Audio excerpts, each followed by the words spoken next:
Hello and welcome to Original Soundchat, where video game music is a work of art. On each episode, it's our goal to help you learn about two soundtracks from the world of games, as well as the people, stories, and critical tracks behind them.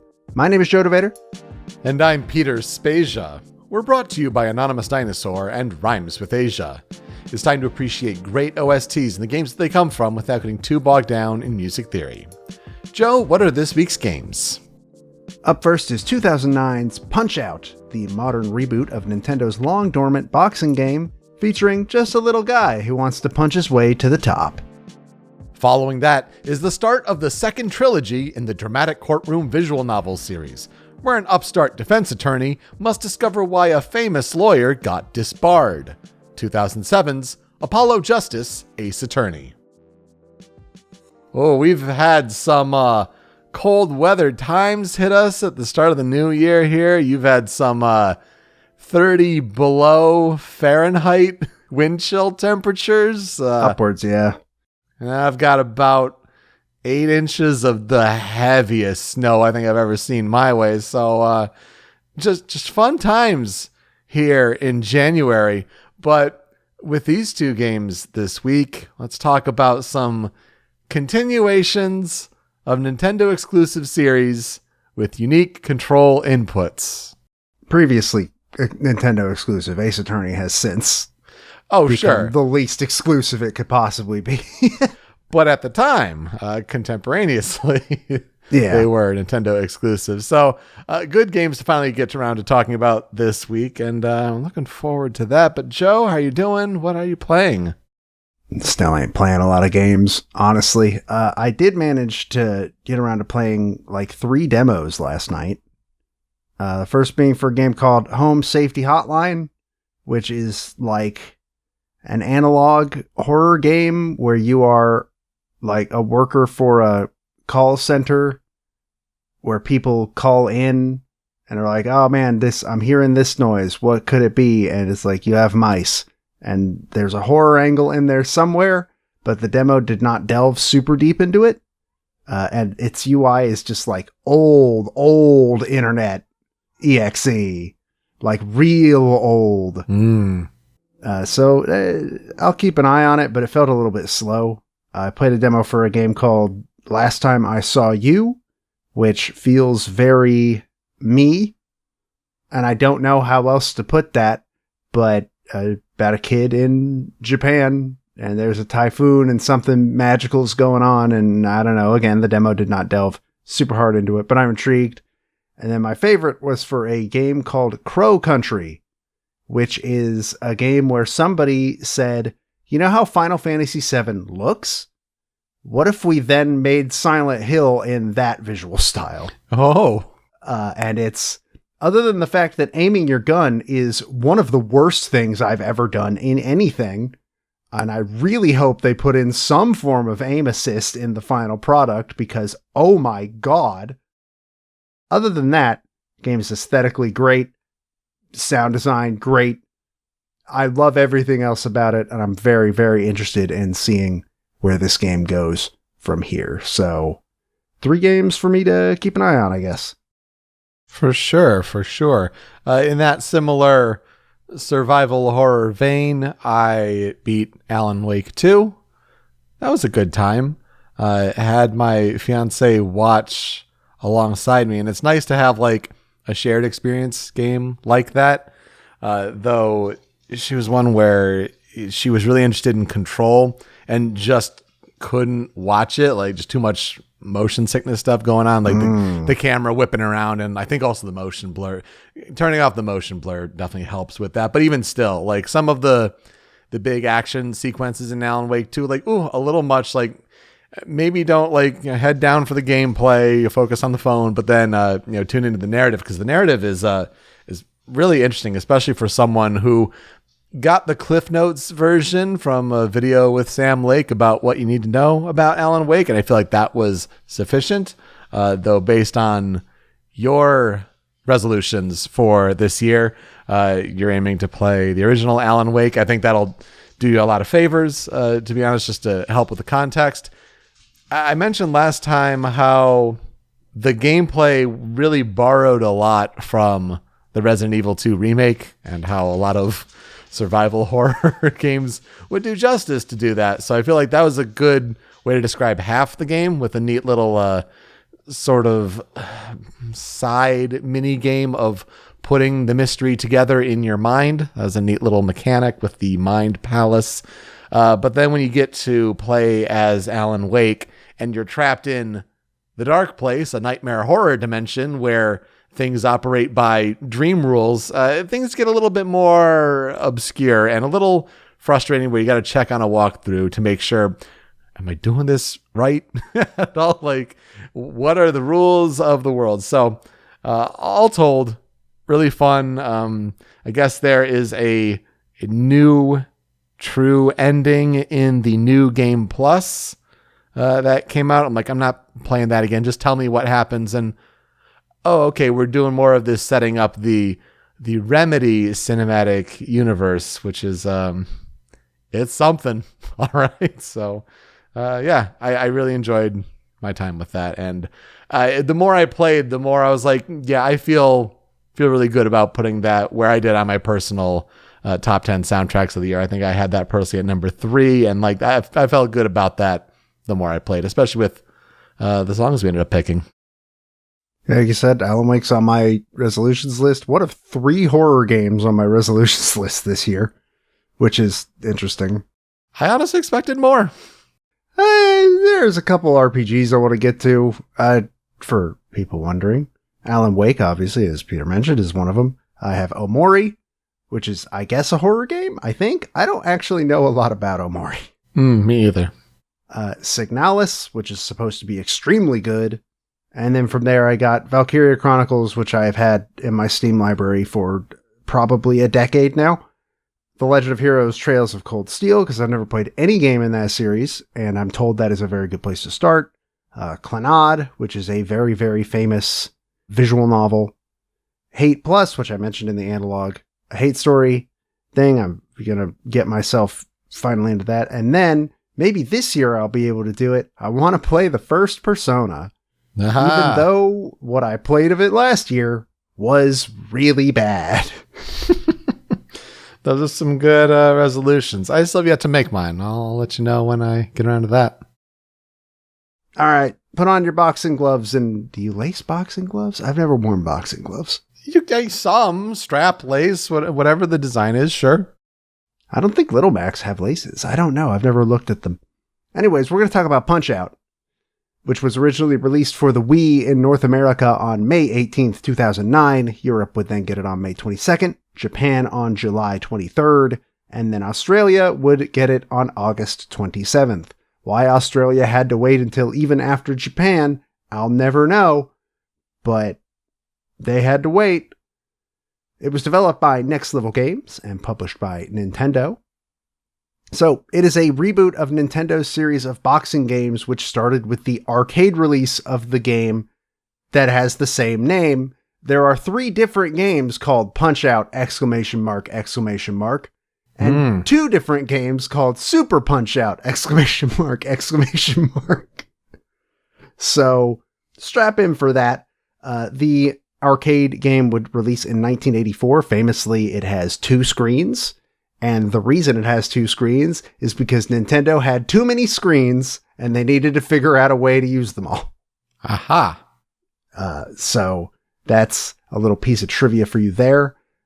There would be boxing on Game & Watch, because if I've learned anything from my brief time currently paused rating every Nintendo of America game, there is a Game & Watch for literally everything. And they just keep coming out.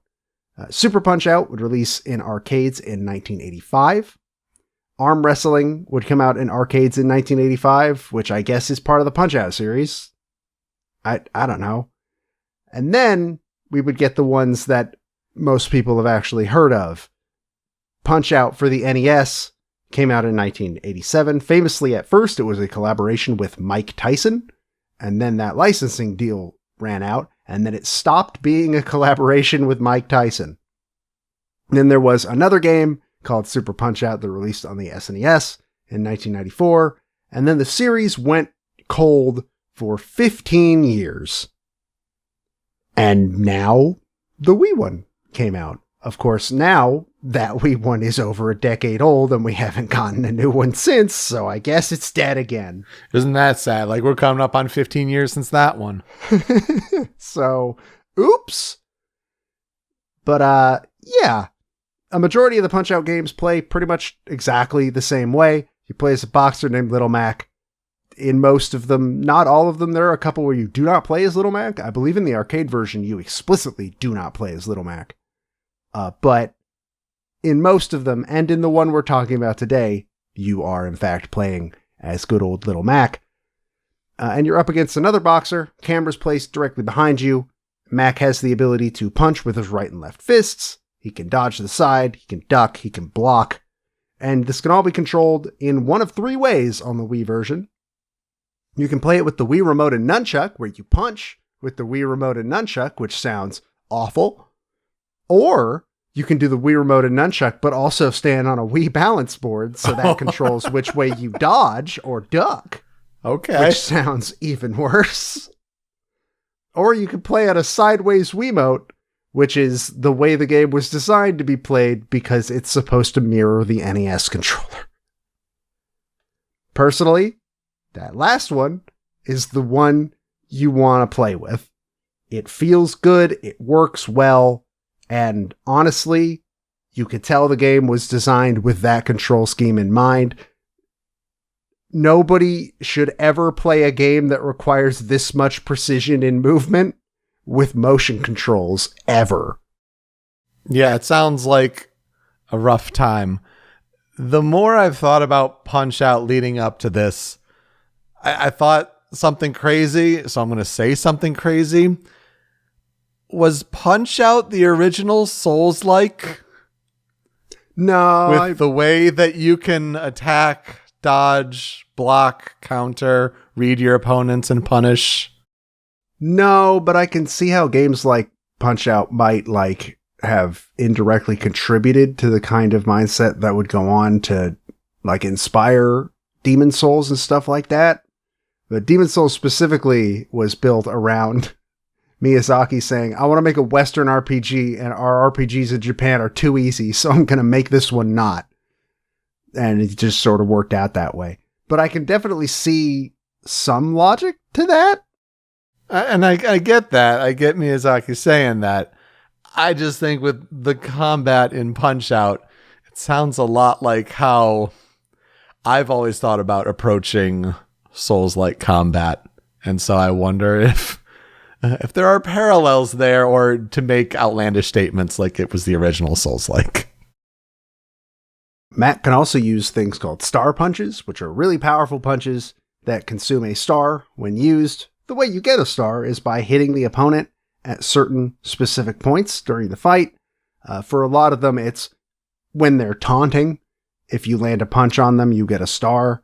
But you kind of need to experiment around to figure out what will give you a star and what will not. And Matt can store up to 3 stars at a time, but he loses them if he gets hit. Both fighters have a stamina meter, which results in a knockdown if it goes down to 0. And if you get knocked down 3 times, that's a TKO, you lose. You can also lose if you or your opponent are unable to get up before the ref counts to 10. And yeah, it's boxing. That's boxing. Those are boxing rules. Yep. I don't know what else to say. It's a boxing game and it uses boxing rules. Mac himself also has a heart meter, though, that depletes if he is hit, if he blocks an opponent's punch, or if an opponent blocks his punch. It's really funny that this is not the stamina meter because it literally represents Mac's stamina. When this meter is depleted, Mac gets really tired and will be unable to attack until he has dodged an opponent's attack successfully.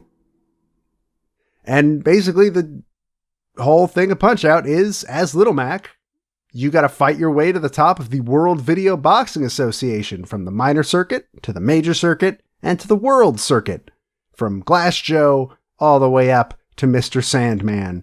And the only question is, can you do it? So here's where I will ask, what are experiences with Punch-Out?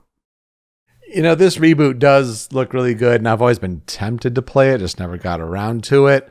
I feel like I tried the original Punch-Out when I was still new and bad at video games, to the point where I feel like I didn't understand it, and I lost to Glass Joe. So if you're wondering who loses to Glass Joe, me, when I don't know what I'm doing. So there's that. But yeah, this reboot from Next Level looks next level, and it's appalling that it's been 15 years, because I do remember this game coming out on Wii, and has it been that long? I feel like Punch-Out, just the overall framework of the game, is also just a really good staple for a boxing game. It's a good setup for it. It makes you think of other boxing games, to the point where I remember that there were video games that were made for the manga and anime series Hajime no Ippo, or known as Fighting Spirit. Not a great translation, but okay. We used to be really bad at naming anime when it got brought over here, kids. That's fair. But looking at that, it's just like, oh, it's a third-person camera view just outside and looking at the two boxers, and I just feel like that's more like what a TV shot of a boxing match would look like. But I feel like this kind of gameplay is just more engaging and more rewarding. And it's neat to think about Punch-Out and the different collaborations it's had, especially with some of the secret bosses throughout the history. And mostly just floored that it's been 15 years or coming up on it. So I have played this game. It is fantastic. It is super good. I managed to beat Mr. Sandman. It took a while, but I did get there. And then I got to, after you beat Mr. Sandman, you get to do title defense, which is all the you have to fight everybody again, but now they have new gimmicks that you have to learn. Oh, that's so clever. Oh my gosh. For instance, it turns out that the only thing holding Glass Joe back from being really good was he just needed to put on a helmet. Oh, naturally, yeah. And I couldn't beat Glass Joe. In title defense, I've never made it past him. I think I got close when I was playing, but title defense is legitimately super hard. I know that when you get to King Hippo, who's a very famous Punch-Out character, big dude, he puts a manhole cover over his stomach, which his middle of his stomach is a weak point, and you have to punch the manhole cover off gradually as the match goes on before you can start hitting it. It's a really, really neat way of going about making the game longer and making it a bit more than just, Punch-Out again. It's really fun. I really like this game. This is the game we picked out to represent Little Mac for Smash Your Pieces, and I'm actually super pumped to play it again. Yeah, that's going to be real fun. I'm looking forward to that. So if you have not played the Wii Punch-Out, first of all, you should play it, but second of all, good luck.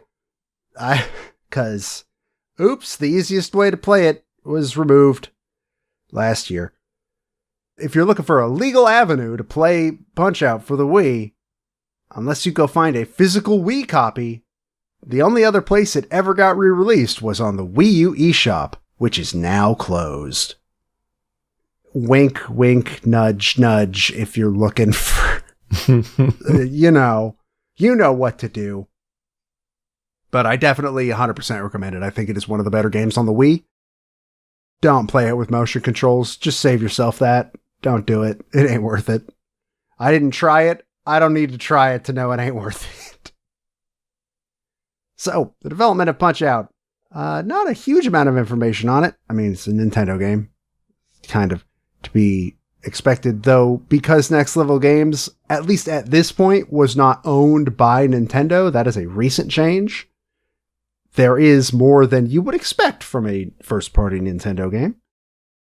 So Nintendo is actually the ones who approached Next Level to create a new iteration on Punch-Out, though when they asked them about this, they specifically asked for the game to control the same exact way as the originals. So 2-button control scheme, directional pad. Bam. That's all you need for a Punch-Out game. And they also made an emphasis that they really kind of wanted all the characters to still look the same as they did in their original games. This was a fine idea, but we'll get to that. I'm sure times changing makes a difference. Yeah, like I said, we'll get to that. Though, speaking of characters, though, this game includes every single character from the original Punch-Out, with the exception of Mike Tyson, or the definitely not Mike Tyson character Mr. Dream that they replaced Mike Tyson with when the licensing deal ran out. And it also includes 2 characters that were previously exclusive to Super Punch-Out, being Bear Hugger and Aaron Ryan, as well as 2 brand new opponents, one of them being Disco Kid and the other being a secret opponent that we will talk about later. Punch-Out for the Wii entered pre-production around the same time that the Wii was released, and the roster of fighters was actually decided via a collaborative effort between Next Level and Nintendo of Japan, and surprisingly, it was apparently Next Level that pushed for, no, we want all of the NES characters in there. Which I would have expected that to be Nintendo of Japan. But, hey, sure, I think that shows like a love for the original games if they were already like, no, we want all of them. Like, put all of them in there. Yeah. Everyone is here. Kinda. I don't think everyone in the series is here. I think there were Super Punch-Out characters that did not get brought over, but I don't know for sure. I've never played Super Punch-Out. The game has cel-shaded graphics, and this graphical style was chosen because they figured it was the best way to invoke the style of the previous games while also creating a new visual style in the process. And another goal they had was that they wanted you to be able to immediately recognize that it was that game if you even so much as caught a glimpse of it briefly.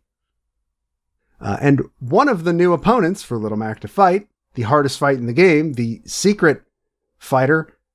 Sorry if you're worried about spoilers for a boxing game that came out 15 years ago. It's Donkey Kong. Mm-hmm. And his inclusion came at the suggestion of a Nintendo of America employee. A producer from Nintendo of Japan also wanted to include Princess Peach, but this idea was scrapped due to the fact that maybe Mac beating the crap out of a woman was probably a bad look. Jesus. Especially in a game where, as the fight goes on, you and your opponent have visible, like, swelling and bruising on their face.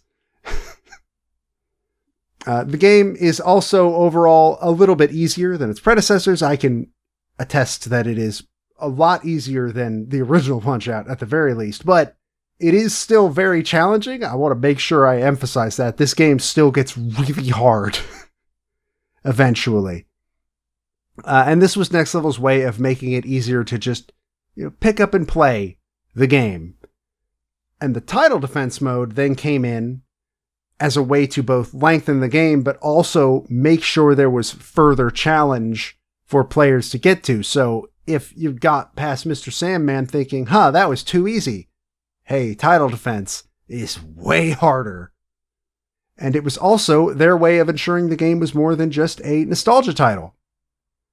There's also 2-player versus mode, which is interesting, but Next Level was considering putting online multiplayer in for this mode because they had just finished experimenting with that in Striker's Charge. Oh yeah, sure. But they eventually scrapped this idea. Also, I learned that this is a secret Yoko Taro game, not in that Yoko Taro worked on it, but in after you finish title defense, apparently you unlock a mode where you just get thrown opponents at random, and when you lose, Mac retires, and it disables career mode on your save file. Jesus, okay. And you cannot play career anymore without starting a new save file, which is not something I previously knew. Which, when I told Matt that, they said, Nintendo says skill issue.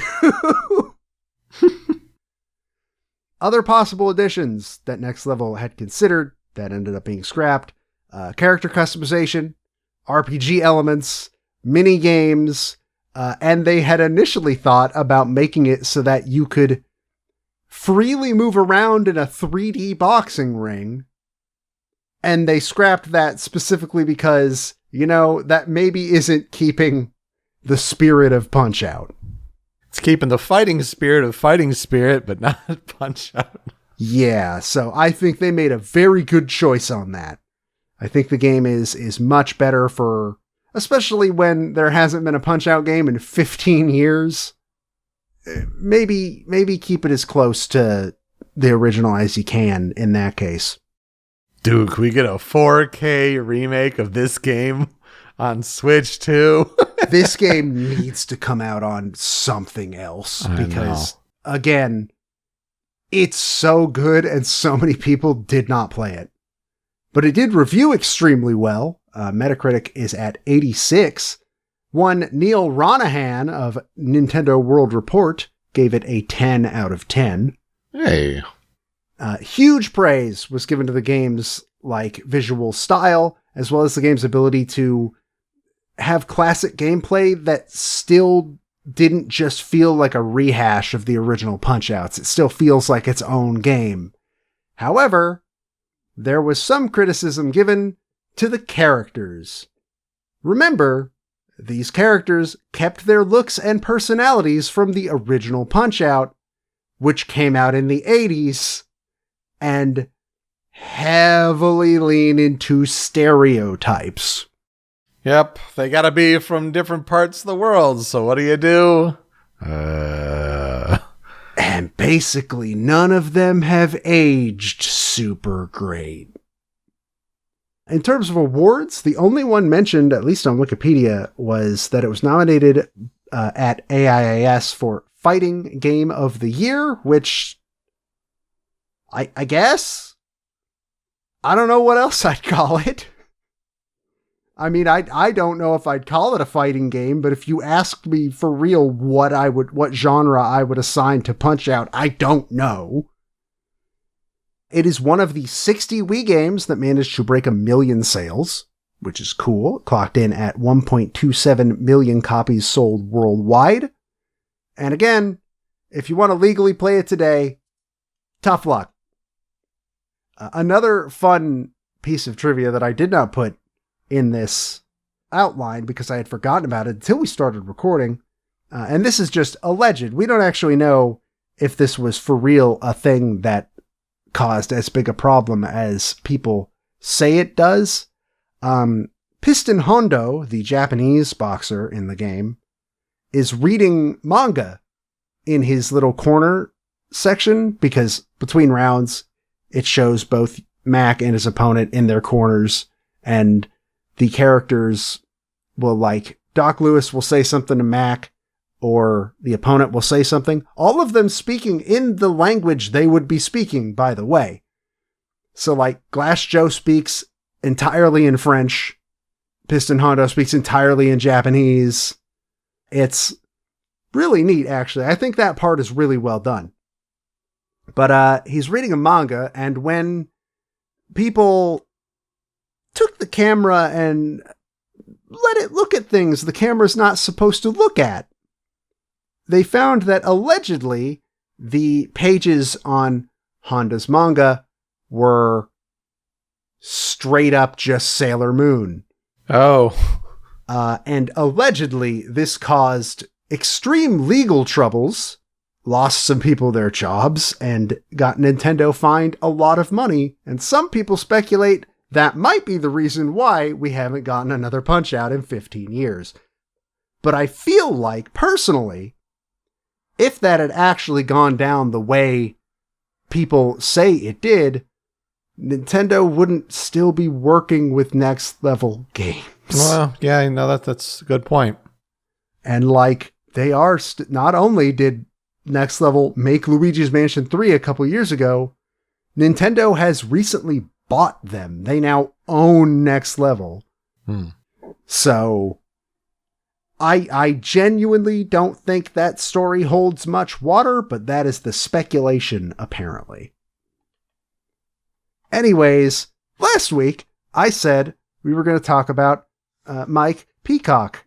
And then while looking at the discography for one Mike Peacock, I noticed that the first game listed was Super Mario Strikers Charged, at which point I realized, oh no, we've already covered this man because he's the composer that you brought up while talking about Mario Strikers Charged. So we're going to go to one of the other two people that did music for this game, being Darren Radtke. So, Mr. Radtke began playing guitar at 7 years old, specifically because his parents, quote, didn't want a drummer in the house, especially a bad 7-year-old drummer.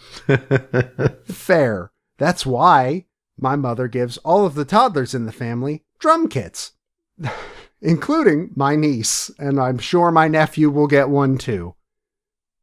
He picked up trombone in 6th grade, but he only did that because he wanted to play the bass.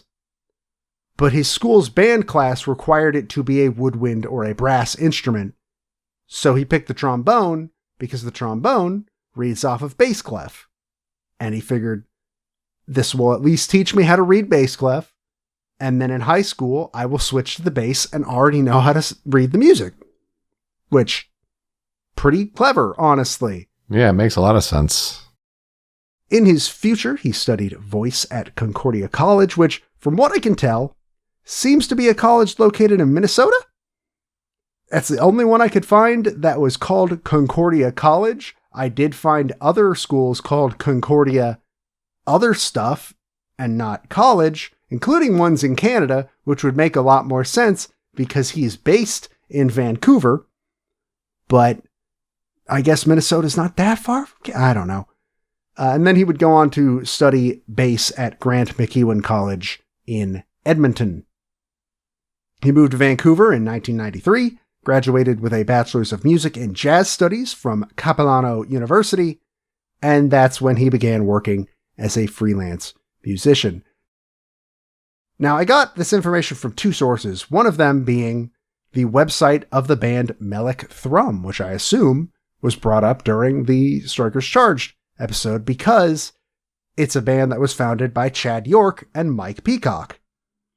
Though, as far as I can tell, based on their About Us page, Radtke is not actually a member of Melech Thrum, or at least isn't right now. I found it through a Google search, and I could not find the link to, get there outside of a Google search on the website. So I don't think he's a member of it now, but he might have been a previous member of it or something. When he was asked about musicians that inspire him, this was from an interview that I also found that was basically more about his musical career. It didn't mention any of his video game stuff at all, but it was a Darren Radtke in Vancouver who plays the bass. I'm just going to go ahead and assume it's the same guy. But he was asked about which musicians inspire him, to which he responded, Bob Dylan, Ron Hawkins, Gary Peacock, Joe Pass, Ed Bickert, plus about 1,000 more. And in terms of his discography, he's basically exclusively worked on Next Level Games things, and he's still working with them now. He started with Mario Strikers Charged, then he did Punch-Out!. He's credited with work on Tom Clancy's Ghost Recon 2010. He did music for Luigi's Mansion Dark Moon, Metroid Prime Federation Force, Luigi's Mansion 3, and most recently, he is credited with work on Mario Strikers Battle League. As for the soundtrack specifically of Punch-Out!, it was composed by Mike Peacock, who, again, we talked about in OSC 127, Darren Radtke, and Chad York. And a lot of it is rearrangements of the original Punch-Out! Music. Specifically, a lot of it is rearrangements of one Punch-Out! Song, and that original soundtrack was composed by Kenji Yamamoto. It is shocking to think that our Mario Strikers Charged episode was more than half the show's lifetime ago. Oh God, I thought it was more recent than that. Same. Oh boy. Did we talk about that game when Battle League came out? Upon further reflection, we talked about it about a year before Battle League came out. So it was just That's a good soundtrack, Strikers Charged, and Next Level always puts good stuff together, so I'm looking forward to hearing this music. Well, let's get into that. And I feel like there's no better place to start with our Critical 5 than Critical Track number 1, Main Theme.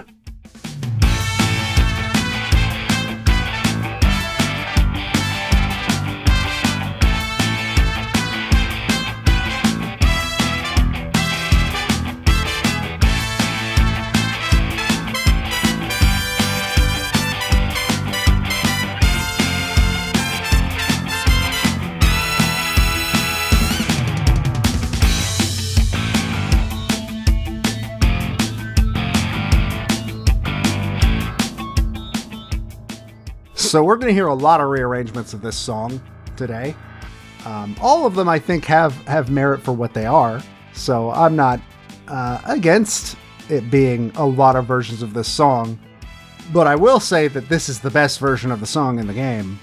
And this song is from the original Punch-Out. In fact, I would go as far as to say this is the song. This is the Punch-Out song. It is fantastic. It is a classic, and I think that this soundtrack does it like super justice. It is so good. I don't know what else to say about it except it's a classic, and this is rad. I love this version. Yeah, it's good to finally get this theme on this show. Also, yeah, you're right. A tremendous arrangement of it. It sounds like it's the best version of it, but also you think of coming off of Strikers Charged and its music, and like the trumpets are right there, and you can totally see the connecting points from there. I feel like whenever you bring up the Punch-Out theme, if you're not going to the original retro, like it's bringing up this version because it was just done right. See, it's either this version or it's the Smash Wii U version for me. Right. Yeah, sure. Because that version is also extremely good. But this version I do think is genuinely super cool. One of the better versions of this song. And then for what I think is an original piece in the game, it might be from Super Punch-Out. I don't know. As far as I'm aware, this is an original song. And that is Critical Track number 2, Title Theme.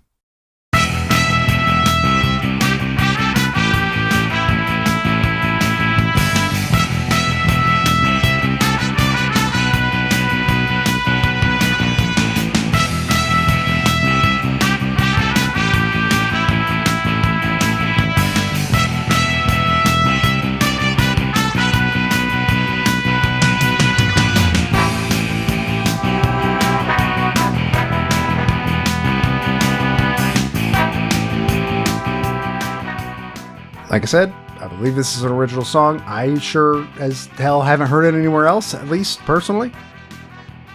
There's more of those trumpets that are extremely good. This is another one of my favorite songs in the game. This plays on the title screen, as one might expect. I believe it's also just on the main menu in general.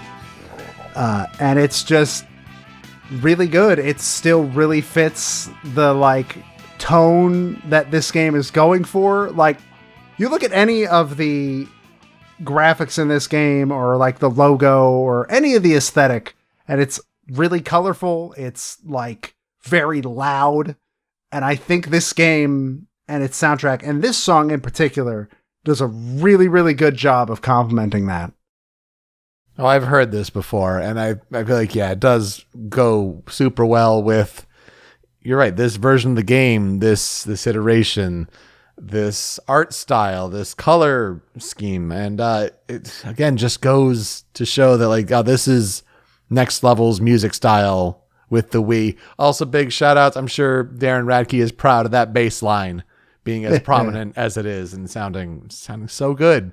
Again, the instruments sound fantastic here, and it makes me wonder, like it's straddling that line where like it could be live performed or recorded instruments, but it could also be like pretty decent midis for the time. And like, I'm not sure where we land on that.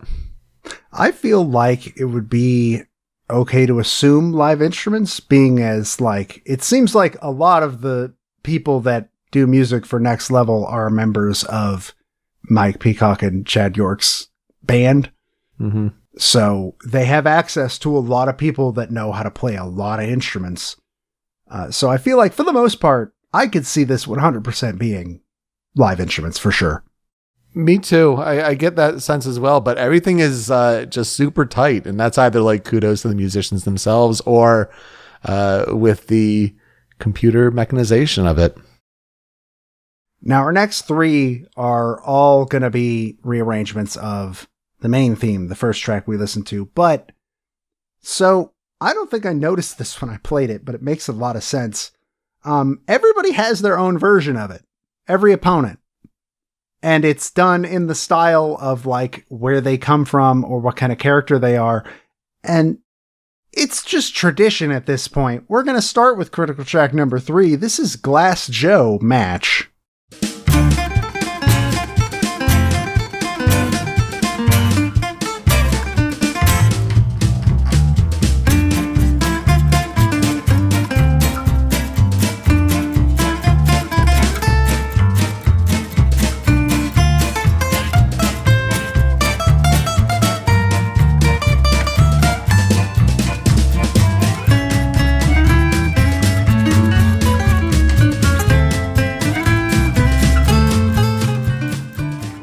So now that we have been transported into the Punch-Out Universe's Wes Anderson movie, I like this song.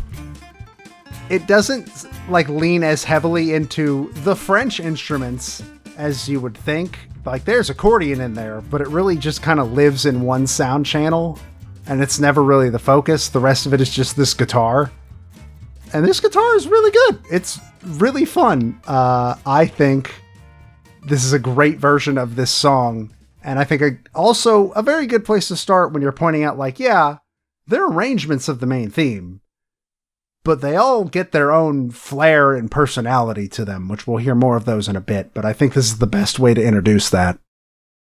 Yeah, I am pleasantly surprised that it's not just straight up borrowing the same melody and all that. There's a lot of musical liberty taken here, though you do, of course, hear the da, da, da, da, da, da, da. But you're right. It's just so disguised so well. Again, good to point out the accordion. You're absolutely right there. And that stand-up bass.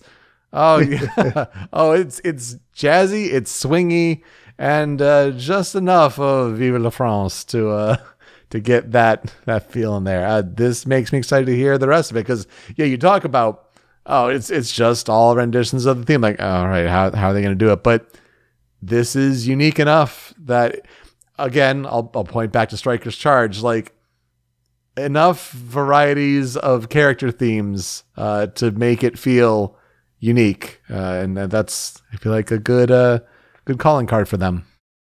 Oh, you're in for a treat with some of those.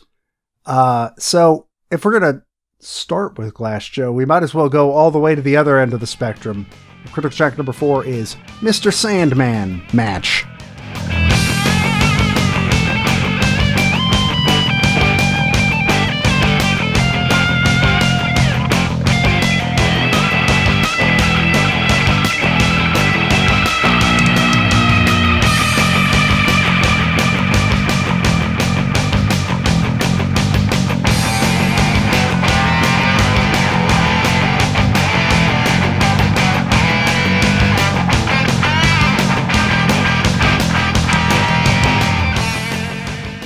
Mr. Sandman is, for all intents and purposes, the final boss of Punch-Out.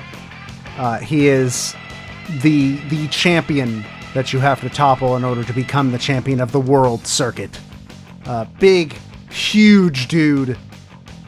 In the regular circuit, obviously, the hardest boss. And I don't know, this like really intense rock, while not super different from some of the other stuff we have heard in terms of like the main theme and the first rendition we heard, honestly fits really well for it all comes down to this. It's time to like buckle down and focus, because this is an insurmountable obstacle and you gotta surmount it. He's called Mr. Sandman because he's going to put you to sleep. Yep. I don't know why it took me so long to realize that. Good stakes here. Good heightening of the tension for a final battle. And based on the instruments that Next Level have introduced so far, it's a good indication of how intense this music should be for this kind of boss fight. Anyways, Critical Track number 5. I want to talk about him because it's cool that he's in this game. This is Donkey Kong Match.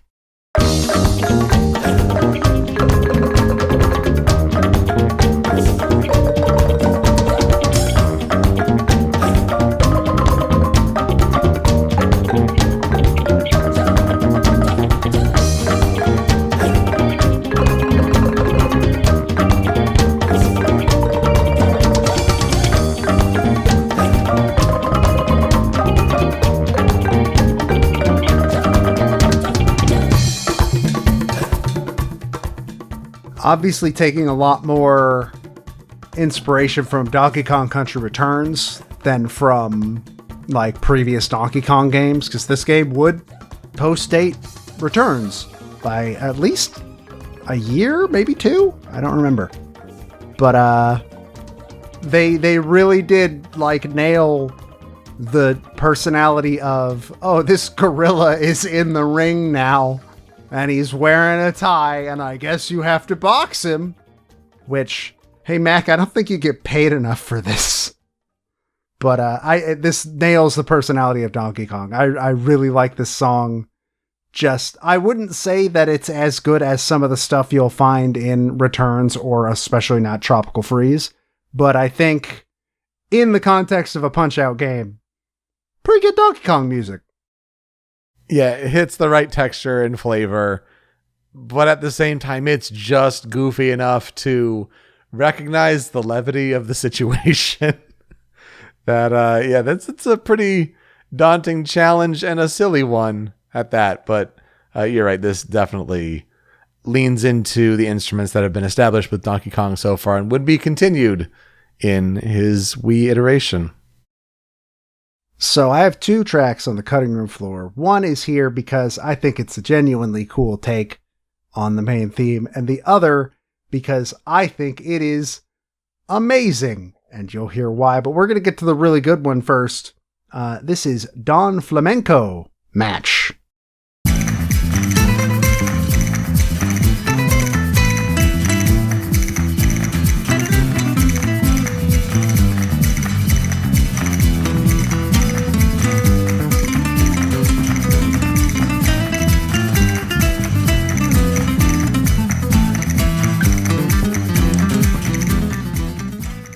Don Flamenco is the Spanish boxer. So obviously there's a lot of Spanish flair in this song. It reminds me a lot of Vegas theme from Street Fighter. That's the first place my brain goes, but like the castanets and the guitar and everything comes together really well. I really, really like this rendition of the theme. I think this is really cool and almost made it onto the Critical 5, honestly. Good Lord, this is just Luigi's theme in Strikers Charged. I mean, tell me I'm wrong. Like, it's the same instruments, the same vibe. All that's different is the melody and what it's trying to play homage to. But we had it in either a Critical 5 or Cutting Room Floor somewhere for Luigi's theme and Strikers Charged. And I think this is very fitting to have this here as well. Well, I'm almost positive there was nothing in Strikers Charged like the next track on the Cutting Room Floor. This is Soda Popinski Match.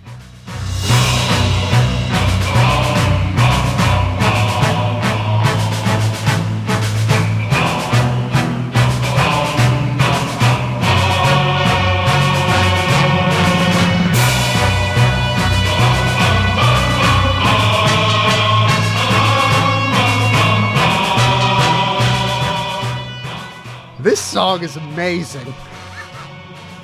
It is the most Soviet Russian thing I've ever heard in my entire life. It is so good. And like actually killed me when it came up when I was listening through this soundtrack. I love this song. It is so goofy and fun, and God bless it. Yeah, it's genuinely incredible. Kind of reminds me a little bit of, is it the theme from the Stanley Parable? Where it's like the bum ba da bum ba bum ba bum bum ba da. It's something like that. But yeah, really good. I'm glad this is here. Do you know what Soda Popinski's original name was? I sure do. I don't remember what his last name is, but I know his first name is Vodka. Sure is. It's Vodka Drunk and Ski. Yeah. Yeah. Remember, kids, stereotypes. We're drinking a green glass bottle in the original Sprite, and it's got pop scrawled on it. So, yeah. And luckily, they decided to go ahead and stick with the soda angle as opposed to the alcoholic angle for both this, and they didn't lean into the alcoholic angle for the Irish boxer either, which is good. Though they did lean into the angry Irish man thing, because Aaron Ryan is the Irish boxer. So, but I love this theme. It's so stupid. I'm so glad it's at the very least here. So what'll I never forget about Punch-Out on the Wii? Again, this game's really good. It's like, if you play one Punch-Out game in your life, this is the one you should play. Like, bar none. The other Punch-Out games are good. I like the NES game. I will never beat it. I will never make it past maybe the third match, I think, is Bald Bull. I don't even know if I've ever made it to Bald Bull. Like, I'll never beat that game. I think it's good. This game is the best game in the series. Bar none. 100%. If you like Punch-Out, you should play it.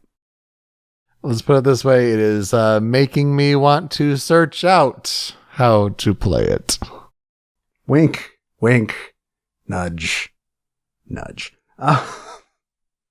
So, for our transition, we'd like to highlight a fan remix, fan cover. I did find a couple remixes, but like the cover that you're going to see the most is going to be the main theme. And I found one that was like an orchestral take, and it was fine. But I did find this rendition by YouTuber Orthen, Orthen, who basically did a very similar version to the original song in the game. But you can see them playing all of it in the video, which is really cool. Live saxophones. Figured you'd like that. Hell yeah. Really, really good rendition, I think. It might not sound too dissimilar from what's already in the game, but honestly, I don't think that super matters. I think they absolutely knocked it out of the park with this song. So please enjoy that, and we will be right back.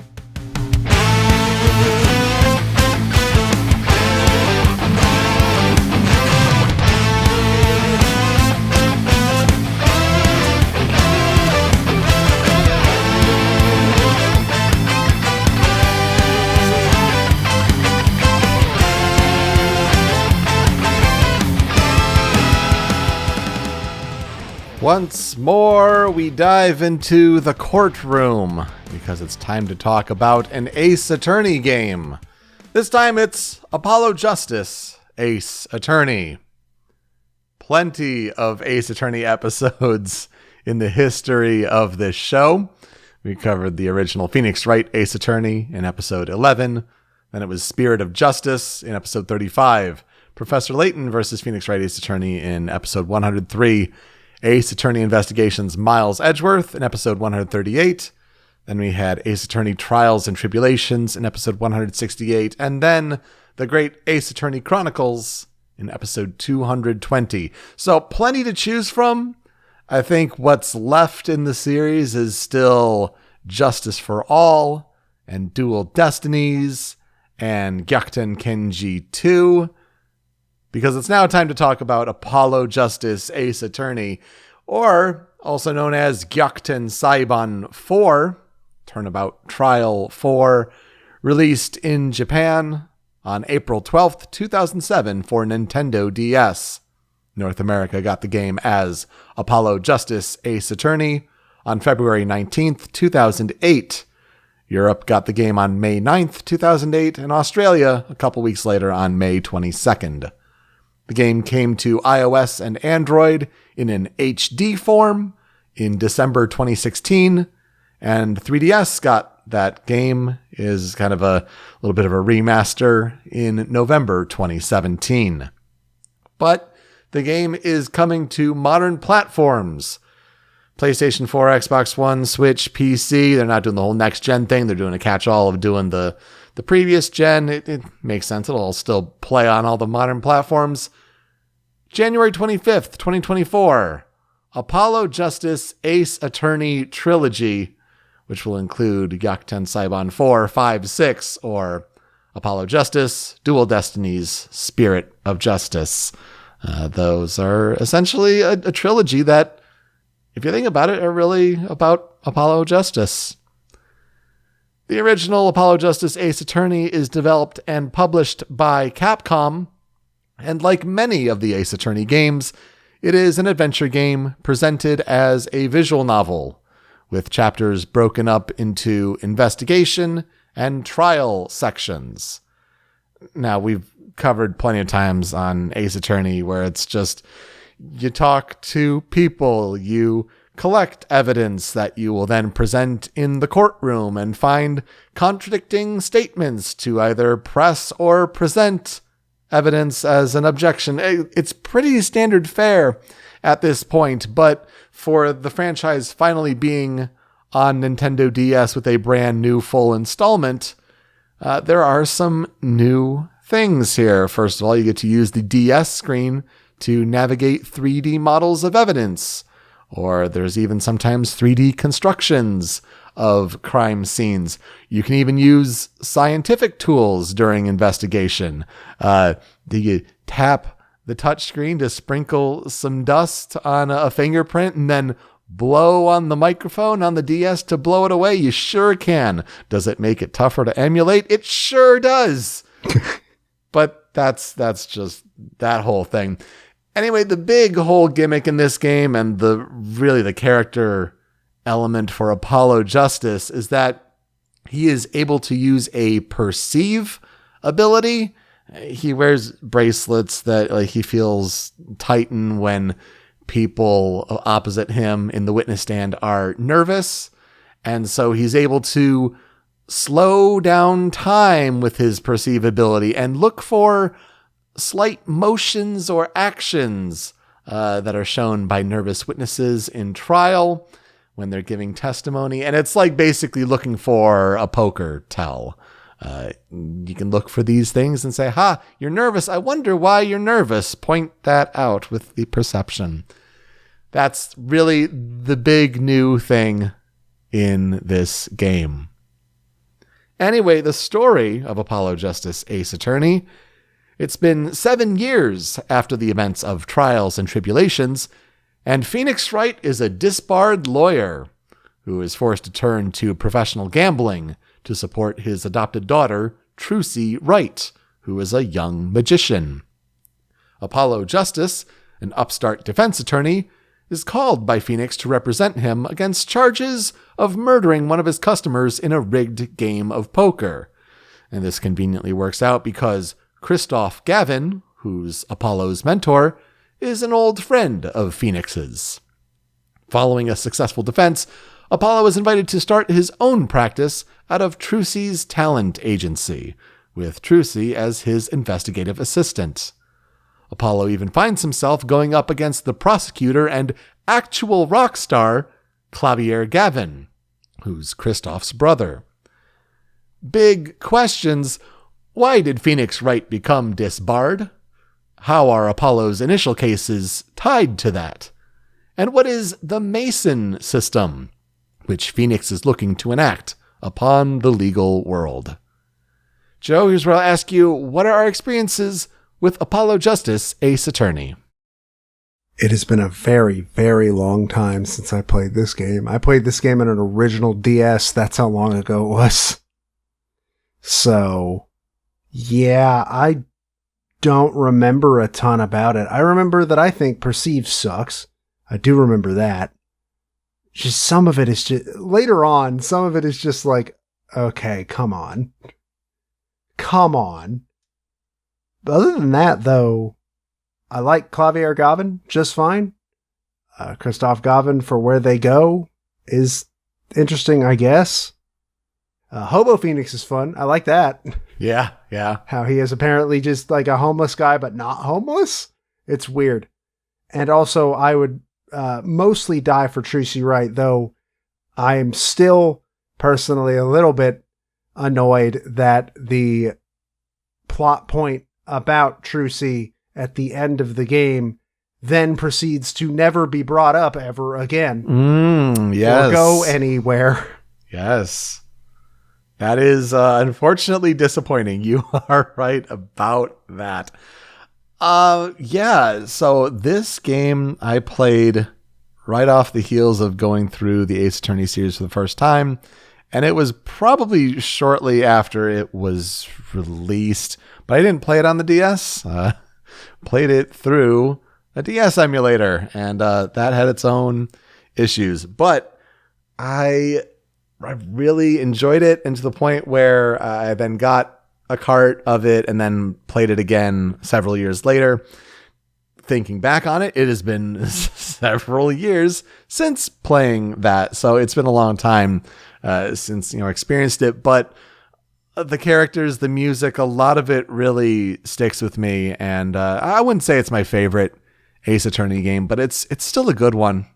It sets up a next generation, if you will, for the franchise, a point going forward. Though I agree how much they kind of forget about it in lieu of where they go in Dual Destinies is questionable. I feel like Dual Destinies and Spirit of Justice are kind of more their own games tied together more than they are in service of a full trilogy. I don't feel like Dual Destinies does a very good job at making it feel like it's the second part of a trilogy about Apollo. Yes. So that's more what I'm saying. It's like they can brand it as a trilogy here, but it feels like you're learning about Apollo Justice, and then it's almost like restarting itself because they're like, oh, right, we want to get Phoenix Wright back in. People want to play as Phoenix. Oh, no. Yeah, and so they kind of like set up a duology with Cybon 5 and 6. And it's, there's that whole thing. But this is still a good one. And it's one where I've wanted to talk about certain songs on the soundtrack for a while, and we're getting to do that finally. For the development of Apollo Justice Ace Attorney, it was apparently developed by a team of 28 staff members. And series creator Shu Takumi wrote the game's scenario, and he took on a supervisory role. See, Takumi had wanted the series to end with the previous game, Trials and Tribulations, and he felt that Phoenix Wright, the main character, had been fully explored and his story had been told. He knows that it's important to know when to end a story. He didn't want the series to become a shadow of its former self. So, don't continue it. Well, when it was still decided that a fourth game would be made, Takumi wanted to have a new main character and a new story. He did not want Phoenix to appear in the game, but his colleagues and the higher-ups at Capcom said otherwise, and so they wanted him in the game in some form, and that led him to being the accused in the first case of the game. And then it all goes from there. So the team hoped to have it be a 3D game to simulate the transition into the future of Ace Attorney, but the DS could only really support a 2D art style with 3D elements. It would kind of take until Layton versus Wright before they could realize that, we could make this with 3D models, and the 3DS is the perfect vessel for that. But yeah, DS still not powerful enough. And so how do you go about naming this new character? Because at first you have Ryuichi Naruhodo as Phoenix Wright. So how do you translate Hosuke Ororoki? Well, it took some collaboration between the Japanese and American divisions of Capcom, and it took them 22 meetings to decide on it. Jeez. The first name of Apollo would be chosen to rival Phoenix's name. And other first names that were considered included Arthur and Justin. Not sure I see the connection between Phoenix and Apollo, but okay. Maybe it's a Greek myth or thing that I don't know or something. I don't know. Yeah, something like that. Justin would be a play on Justice. The last name of Justice was apparently at the top of the list, but two other names that were considered were Swift, as in the bird, but also to imply that Justice is swift, and Startel, which is apparently a parallel to his Japanese name, which phonetically sounds the same for the word for surprise. Ultimately, Apollo fights for justice. But what you're telling me is there's a universe where we could have been playing as Justin Justice, and they didn't go that direction. Or Arthur Swift. Justin Justice is so good. I want a character named that now. Arthur Swift sounds like an RPG character, though. That's a good point. That's a good point. I had to look up, what his Japanese name was, because I was like, I knew it was something like Hosuke Odoroki, but I obviously remember Ryuichi Naruhodo, but what was it? And same thing with Athena Sykes is something like Kotone or something like that. Not as important. It just kind of fades away in the memory banks. For some reason, it never even crossed my mind that Athena would have a different name in Japanese. And I don't know why, because of course she would. Yeah, because who does a last name with Cykes? Her name is Kizuki Kokone. So, there you go. There's some localization on all those names. I'm sure have different stories. The whole idea of the Mason system in the game's 4th episode, because there are only 4 cases in Apollo Justice. Some of them are long, but I had forgotten that there are only 4 cases. And so the Mason system comes up in the last episode, and it was created because of the then new lay judge system in Japan. As part of the game's promotion, the development team collaborated with the Japanese Ministry of Justice, which was preparing for the official launch of the new system, and gave a presentation of the game at the ministry's head office. So the whole idea of the jurist system coming up was actually a parallel to what was going on in real-life Japanese legal circles. And I had no idea that was a real parallel.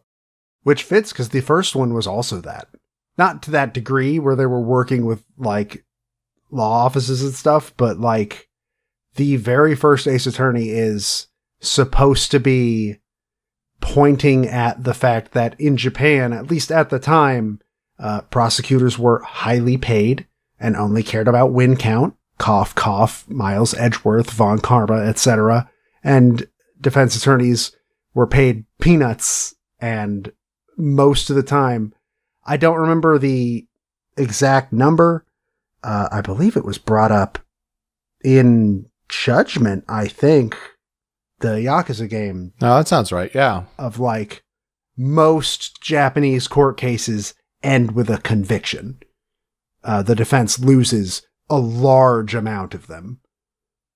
So the original Ace Attorney was meant to be pointing a finger at that. So that makes a lot of sense, but I also did not know that it was that intertwined with current events in Japan. That's interesting. Yeah, so that was pretty neat.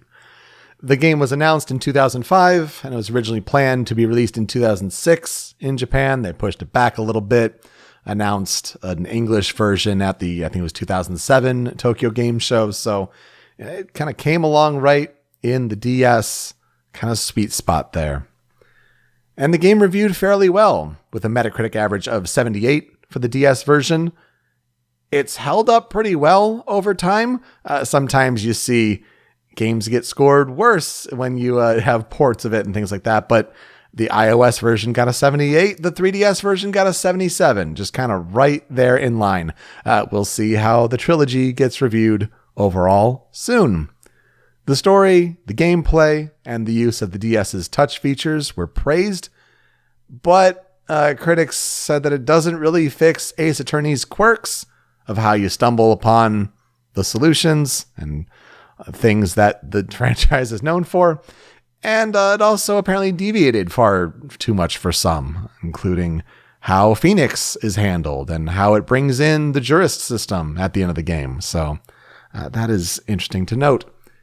Not much information on sales, except for the fact that it sold around 250,000 copies during its first retail week in Japan, and then it sold more than 500,000 copies shipped by the end of its second week. All that you could hear about what it did in North America, it sold well. It was like the 5th best-selling DS game in its time period in North America. It doesn't really translate to number of sales, but it apparently did well enough. Not really any awards for the game, though. And its legacy, the Ace Attorney series would kind of go on a couple spin-offs from there, because they'd try 2 Ace Attorney Investigations spin-offs, which would be focusing more on the prosecutorial side of things with Miles Edgeworth. And then there was that crossover with Professor Layton before returning to Gyakuten Saiban 5 with Dual Destinies in 2013. There has been no new Ace Attorney story since 2017. That was when Great Ace Attorney wrapped up with its number 2 iteration on 3DS, of course.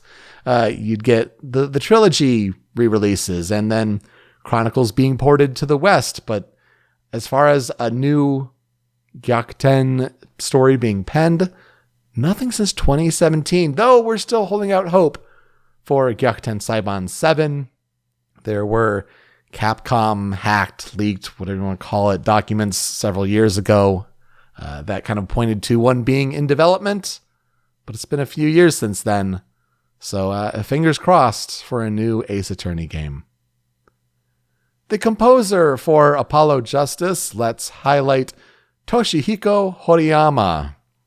Toshihiko Horiyama, not too much about him out there. He was born in Yamaguchi Prefecture in Japan, and he's gone by Kiri, Kirry, or Kirsk, Krsk, and Kirikiri-chan. He joined Capcom in 1993, and something that was brought up in an Ace Attorney 15th anniversary interview, he said that he works on his music only at the office because he finds his home environment too distracting. Note, this was before 2020, so who knows if that has been forced to be changed since then. But Toshihiko Horiyama, one of his first projects at Capcom was composing music for Mega Man X, and he composed the Password theme.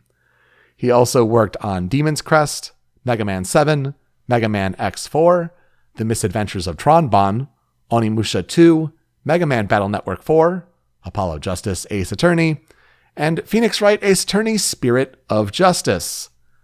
He also did sound design on Onimusha Warlords, Resident Evil Revelations 2, and then some recent projects include Resident Evil 3, Monster Hunter Stories 2, Wings of Ruin, and Resident Evil Village, Winters' expansion. He was also sound director on Phoenix Wright Ace Attorney Dual Destinies and Gyakuten Kenji 2.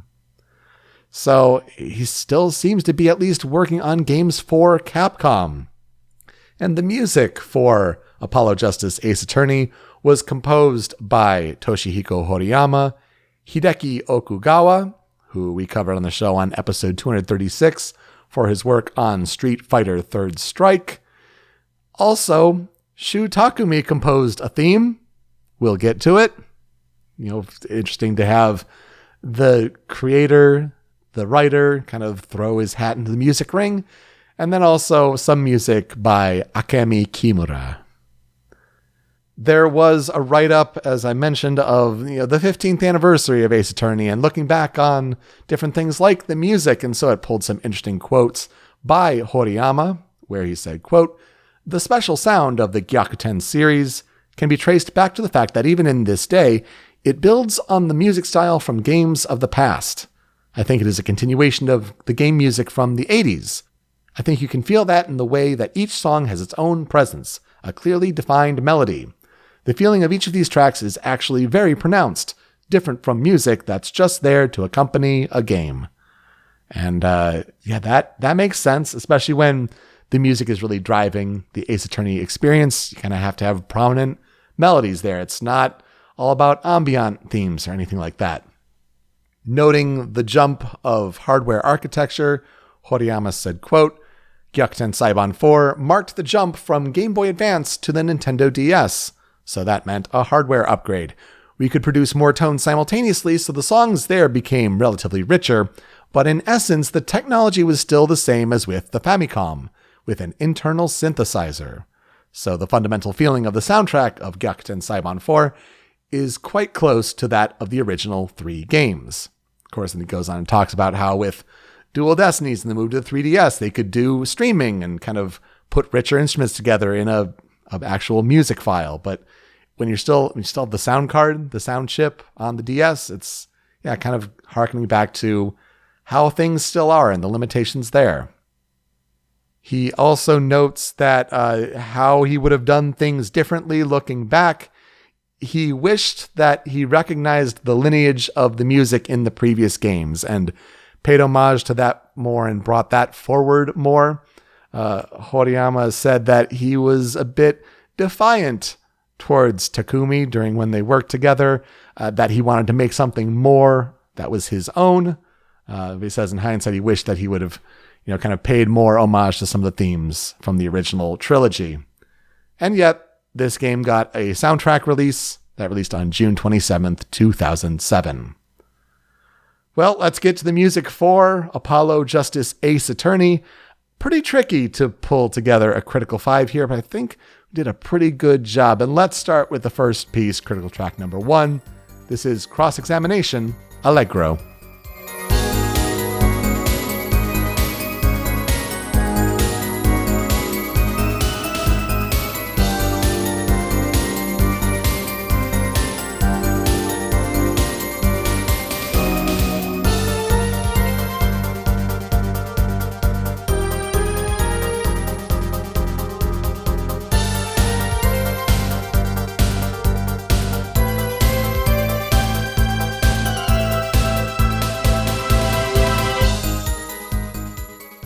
Not as fast as some Allegro pieces can be in the franchise for the cross-examination theme. Of course, this plays during the trial segments when you're hearing testimony from the witnesses, and it starts off at moderato when you're just kind of getting the basics of the testimony, but Allegro is when things have picked up and you're kind of at the witness's breaking point. So this is kind of the more critical. You're probably going to have to use a perceive moment here, and then that music plays and it's a weird distorted version of this theme because time has been dilated and slowed down. But yet this version, I think this theme is one of the better ones in the franchise. I'm not going to say, oh, it's the best Allegro cross-examination theme in the series. No, I mean, it's fine. It's good. I think it's an important one to highlight as far as critical tracks go because of how it gets used, especially with the perceivability, but this is still just a good standard, nice layering on this one. And you can kind of hear how the different DS tracks are being used. But again, you're really honing in on DS midis here. I would agree that this is one of the better cross-examination themes in the series. I don't know if I would say that about almost any other song in this game as it being one of the better blank in the series, though one track, actually, I think I probably would. But I think we might have the same one in mind. I don't know. The song's just good. It's got that good source of tension that you need from like a cross-examination Allegro version. And I think the moderato version is fine. But yeah, I do agree the Allegro version is the one to highlight for sure.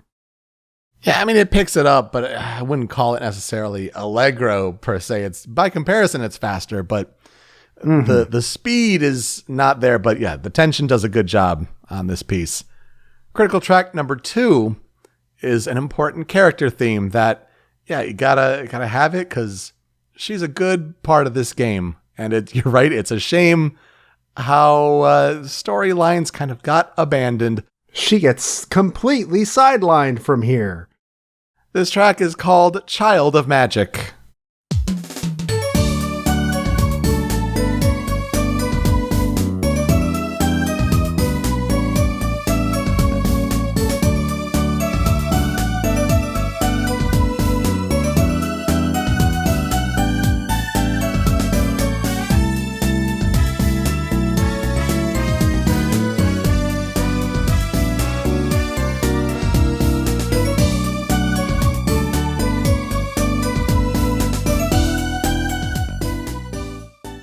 Man, Trucy Wright is a breath of fresh air in this game. While Apollo Justice is like representing like the young generation, the hard-headed, intense, determined character, he can be a little much. He can be fine as much as he wants, but Trucy is the nice bit of levity that provides support as the assistant, playing the Maya Fey role, shall we say, before took a sweet time before Maya Fey came back into the series. But yeah, Trucy is just a delight, and this theme represents that perfectly. You will hear this theme a lot, especially in the quest for her magic panties, which that was a whole paragraph about the decision on how to localize that with her bloomers. Oh boy. Yeah, that's a whole thing. But yeah, Trucy is one of the bright spots of this game. And to the point where when they would do like jazz or orchestral remixes of different songs from the franchise, this theme found its way on there. And it's one of the, I think, the bright spots on this soundtrack. And that bass, oh my goodness. Like, we're going to talk about good bass tracks. Shout out to this one. I do, however, think that whenever this song comes back in the next two games, it's not as strong a version as the original. Agreed. The jazz versions are very good. I like that jazz rendition a lot. Yeah, Trucy is no Maya Fey. That just has to be said. I like Trucy a lot. She's not Maya Fey. But it is a huge shame that, like I said, she gets completely sidetracked from here. And basically stops mattering completely, which sucks. But at least this song is good and, like you said, very indicative of Trucy's personality. I feel like part of that is because I read that Trucy Wright is a magician because Shu Takumi enjoys magic, and like that was a hobby of his growing up. And I feel maybe like as Takumi played less and less of a role in the franchise, maybe the whole magician narrative arc kind of also faded away. And so I feel like Athena also took her spot kind of in a lot of ways. Yeah. As the bubbly person involved with investigations and the courtroom. Yeah, I could see that too. That's a good point. Well, let's get to the prosecutorial side of things, and let's do that with critical track number 3, another track that you'll hear so much in this game, and it's a good thing. It slaps. This track is called Guilty Love.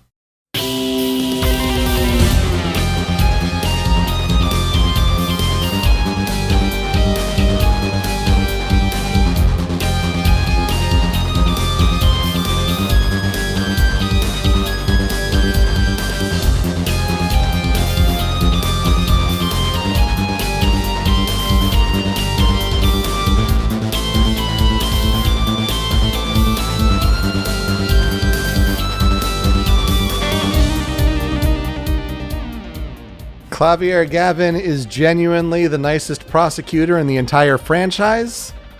The prosecutors in the series before have had a dark side to them, and that's just expressed in his brother. Meanwhile, Clavier is a pure good boy who is just a rock star. Like, they talk about, like, how do we represent this character? And Shu Takumi is just like, rock star. He's a rock star. That's all he is. He's a good boy. He's the member of the Gaviners. That's really all. And I guess he also does prosecution on the side. But truly, whenever he comes up in the courtroom, if he's not air shredding a sick lick, it's this theme coming up, and it's so good. Also, shout out to his ringtone version. That's also awesome. This song is called Love, Love, Guilty in the Japanese version. So, oh, that's so much better. It is so much better. Also, if you want to hear how, I guess they did some version of this song with lyrics and also his Japanese voice actors singing lyrics as if it were like an actual rock song, like that exists out there on the internet. Just if you're a fan of this song, like I am, discovering that was a delight. To the point where at 1 year for Halloween, I dressed up, cosplayed as Clavier Gavin, and man, What a good prosecutor. Not that interesting of a character because he's not that dynamic and dark, but this theme shreds and rules, and it has to be here in a critical 5 for Apollo Justice. Yeah, I would say that he is the least memorable overall as a prosecutor, if not for the fact that, and I don't even remember if this is actually his name, Blackwood does exist. Simon Blackwood, yeah. Yeah, okay, good. I did remember his name. I genuinely was not sure. Oh, no, is it Black Quill? Uh-oh. Oh, it's Blackwell. Yes, you're right. No, you're right. Simon Blackwill, yep. Blackwell. Oh, my God. So, yeah, point proven. But, yeah, he's definitely not super interesting as a prosecutor, but I think in later games when he shows up as, like, just a side character, I think he's a lot of fun. And yeah, I agree. This theme is a pretty good song that fits him pretty well, though it is really weird to hear this in court, but sure, whatever. Yeah, it just perfectly encapsulates like where his focus lies. It's more in the rock star persona than the prosecutor persona. Number 4 on the critical 5 for Apollo Justice. Every Ace Attorney has to have this song in the critical 5 at some point. And here it is. Why not? This is Pressing Pursuit.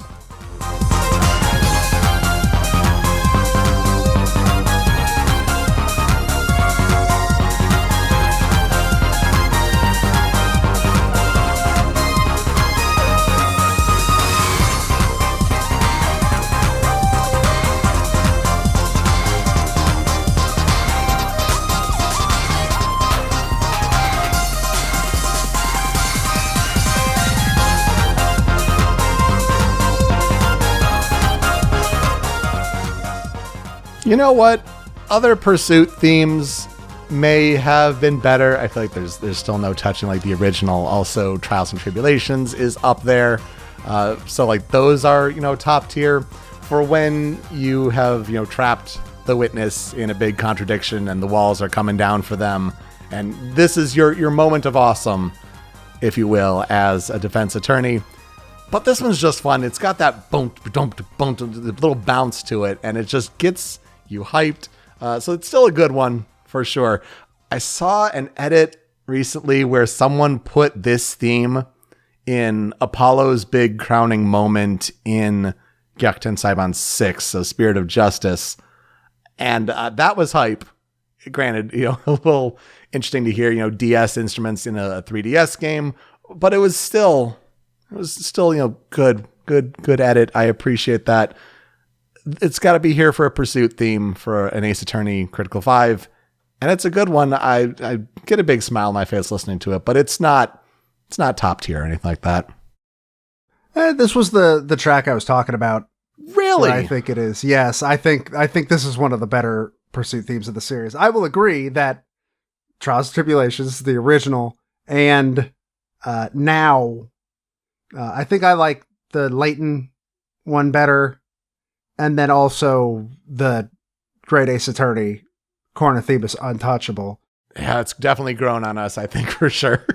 I would place it above basically all the ones I did not mention just now.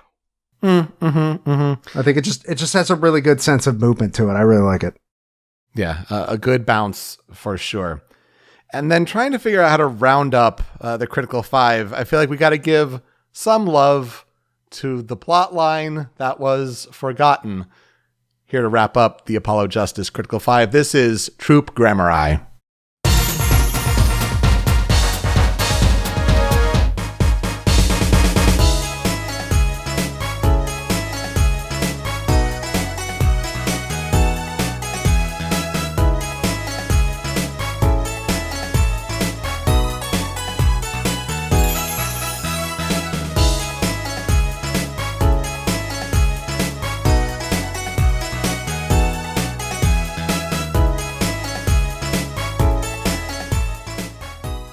I feel like the whole concept of messy family politics of a whole group of magicians is just so good.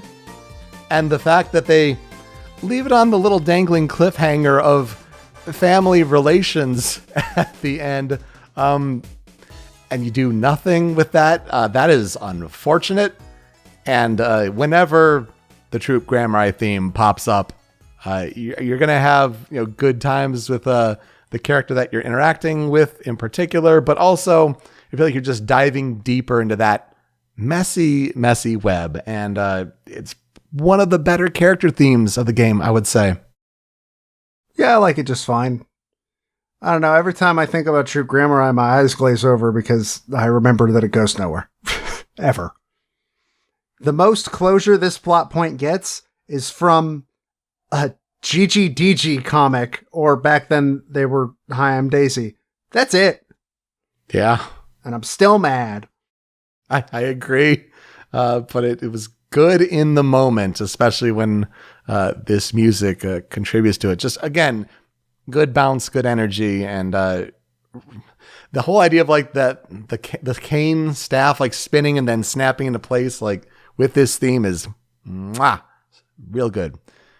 Well, we got some tracks on the cutting room floor, and I scribbled down a few. I don't know if you were going to pick any other than that, Joe, but you put 2 on your list. Hit me with them. I might have. I don't know. I'm not like crazy in love with either of these, but I do kind of remember them, and I do like listening to them.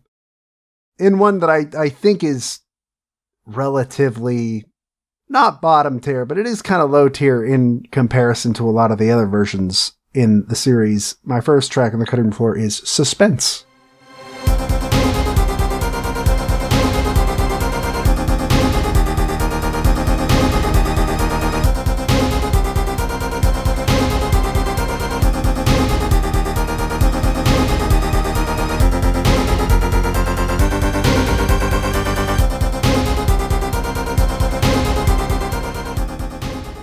I think this song tries too hard. Interesting. I don't think it's bad, but I think compared to a lot of other suspense themes in the series, which are usually like really simple and are just there to like be tense, this one feels more like, ooh, are you in suspense yet? Ooh. But I think for what it's trying to do, at least, if that's what it's going for, it's at least doing a good job of it. I just think it feels kind of like a try hard in comparison to its predecessors and successors. I like it a lot. It's not the track I was referring to earlier, but I still like it. I think Great Ace Attorneys is still untouchable as the best, and there's something to like the earlier simplistic ones, but this one works on me for sure. I don't know. I dig it. And the other track, I don't remember a lot about these characters. In fact, I don't remember anything about these characters at all. But I do remember hearing this theme in the past when I've listened to the soundtrack. This is Kitaki Family.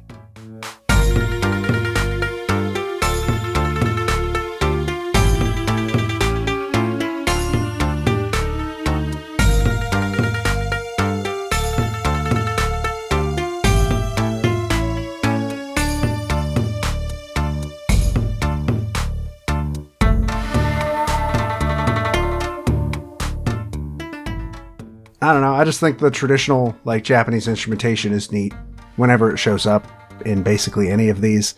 Another reminder that, boy, the localization team sure painted themselves into a corner with that one, huh? Mm-hmm. It's sure happening in California. Continues to happen in California. The next game is where it gets especially funny. But this one really did. Remember all those ramen stands in California? Yeah. Like... Oh boy. But I really like it when games use this kind of instrumentation. I think it's neat. Yeah, definitely once again we'll point to especially Nintendo systems like the DS sure make Japanese instruments sound good on their card. And yeah, this is a perfect example of that.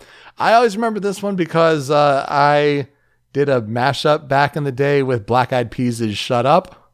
And that goes together way too well.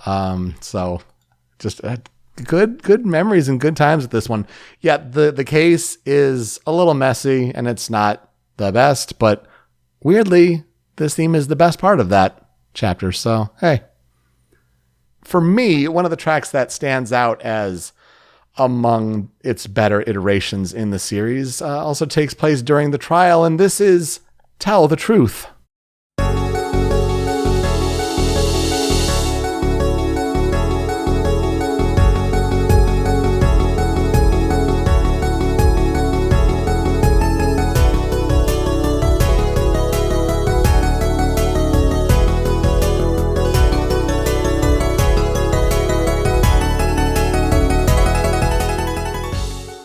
I don't know. I think I really like how this one just builds and layers, and it sounds almost like threads connecting in your mind as you have this Tell the Truth theme where things are being revealed in court. And, not often, I think, does the Tell the Truth theme stand out. But I feel like this is like quintessentially Apollo Justice by the feel of it. And so I feel like this is absolutely Horiyama trying to put his own stamp on it, while not necessarily trying to call back on themes of the past, but have it be his own theme, Apollo's theme, for this kind of mental process working itself out. I think I agree. This is one of the better songs on the soundtrack.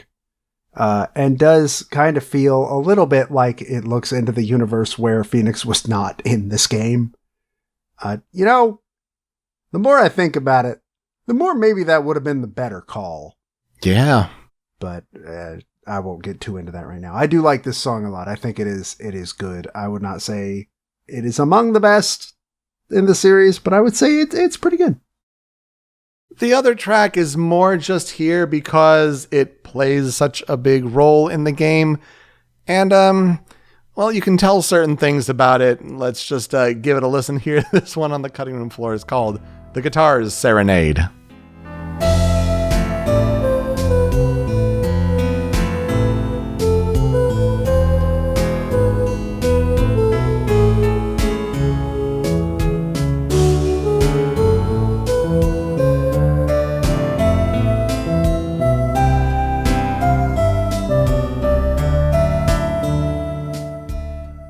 Ah, yes.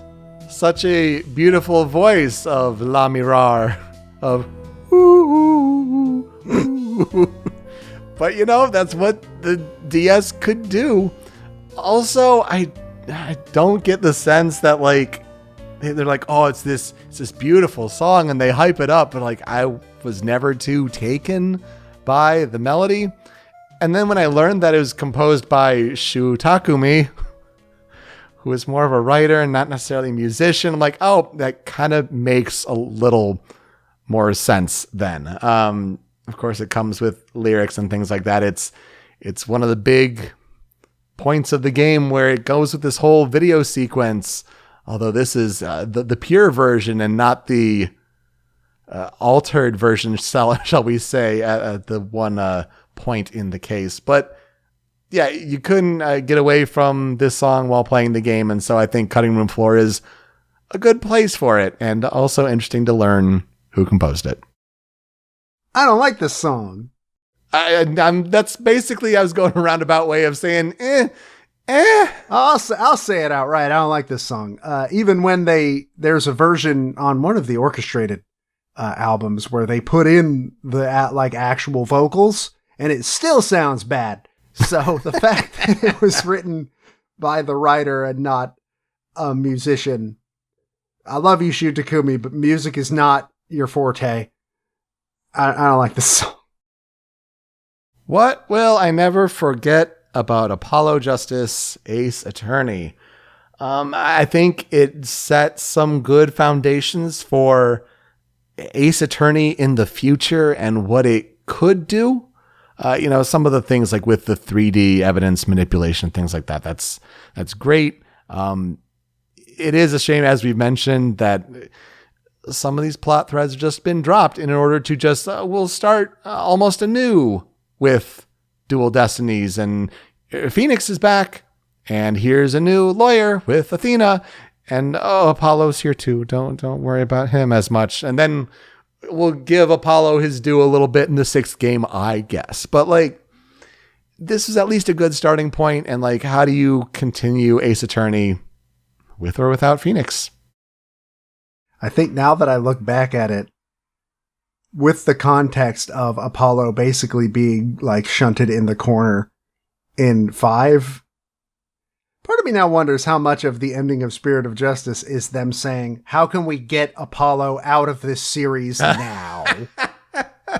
Yeah. Like, something, it feels like the new writers don't like him very much. Whatever you do, talk about his dad, but not the rest of his family. And I mean, I'm not going to lie. Apollo's not a very interesting character. But like, I don't think he's so disinteresting that they needed to just throw him in the trash. Like, obviously, Phoenix is the most interesting protagonist. But also, like I said before, like, maybe it would have been a better idea to just focus on an entirely different cast, and maybe Emma could have stayed. Yeah. Like, that could work fine, I guess, but like, Phoenix didn't need to come back, and I think the biggest thing pointing to that is that even when Maya does come back, she's barely in it. And she's still fun, but she kind of feels like a shadow of what she was. And that just goes back to like, Phoenix and Maya's story was over. It was done. Trials and Tribulations wrapped it up. And I think looking back on it, the choice to bring Phoenix back was a bad call. But I don't know. I'm not Capcom leadership. I can't say. That being said, I do think it also did not help that there were a lot of years between Apollo Justice and Dual Destinies. Oh, yeah. Like a good long span of time. Like, I played Dual Destinies at launch, and like, I had graduated from high school, but I remember playing Apollo Justice in like, I want to say my junior year of high school, and that was long after it came out. I played it like on a train to New Mexico. That's the memory I have of this game, is playing it on that train. That was a weird experience. But I don't know. I don't remember a lot about it. I don't remember a ton about Dual Destinies. And honestly, the farther we get away from it, I don't remember a ton about Spirit of Justice anymore either. And I think a lot of that comes down to they feel a lot less focused as a whole than the original trilogy, because again, somebody on that writing team just does not like Apollo. And I really don't get why they dislike him that much. But whatever. Music's all right.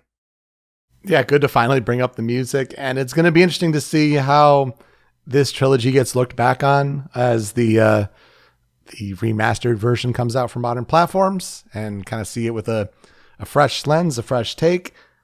But also, it's going to be interesting to see if a Gyakuten Saiban 7 ever gets made, what is the approach they take with it?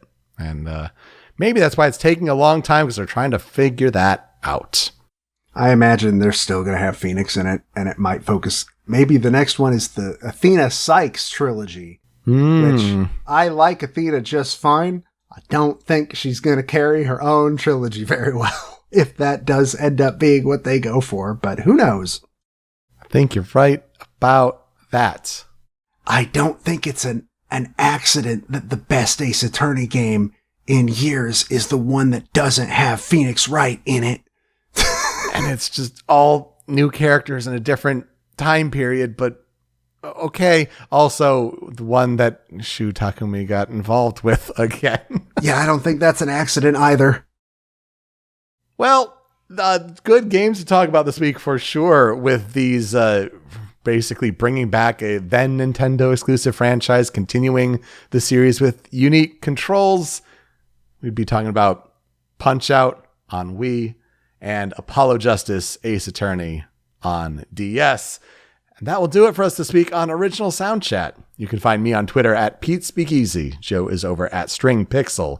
The video version of the show is on the Rhymes with Asia YouTube channel, but that's the MP3 podcast version that you want, and that's hosted by Anonymous Dinosaur at anondino.squarespace.com. That's where Joe's other podcast, Smasherpieces, is hosted. And you can find Smasherpieces and Original Soundchat wherever you get your podcasts on catchers all around the globe, including Spotify, where we have a feed of podcast episodes, but also a video game music playlist. If we talk about a track on the show and it's on Spotify, it gets added to this gigantic playlist. Joe, what's being added this week? Punch-Out's on Spot. No, it's not. Almost got me there. You ducked and weaved that one. It's a Nintendo published game. No, it's not. And a Nintendo property and everything. Apologize is though, because they've put basically all of Ace Attorney on Spotify. So that's everything but Layton versus Ace Attorney, Capcom. I beg you, Level 5, I beg you. Not just for that, but maybe also put the rest of the Layton franchise on there. Just saying. Anyways, yeah, just apologize. Okay. I mean, that works. You're right. Capcom has done really well with that for sure.